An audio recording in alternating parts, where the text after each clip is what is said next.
wa taratan bihadha wani lokacin annabi yana karanta da istiftahi da wannan wani lokacin ya karanta da wannan saboda kala ce daban-daban fa kana yaqulu ya kasance yana faɗa cikin addu'aitul istiftahi dinsa awwalan na farko daga cikin su Allahumma ba'id baini wa baina khataayaya kama ba'adta baina al-mashriqi wal maghrib Allahumma naqqini min khataayaya kama yunqqa ath-thawb al-abyad min ad-danas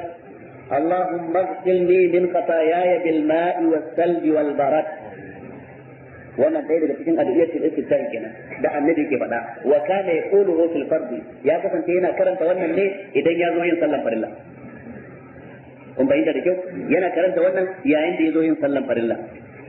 ga ma'anarta a gurguje Allahumma ba'id baini wa baina khataayaya ya Allah ka nesanta tsakanina da kurakuraina kama ba'adta baina al-mashriq wal maghrib kamar yadda ka nesanta tsakanin mahudan rana da mafadarta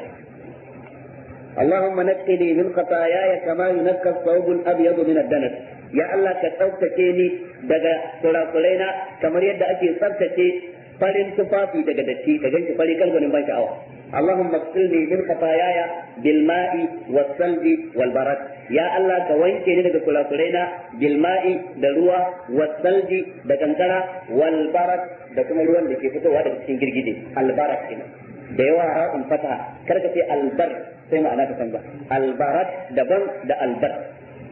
wa kana yaquluhu fil fard annabi na faɗin wannan ne a cikin sallar farilla waɗannan ababai guda uku da alma da asal da albarat duk dai abu ɗaya ne ruwa ne illa iyaka malamai suka ce annabi ya ɗora wannan ya yi adadin wannan akan wannan dan ya nuna taukidin ma'ana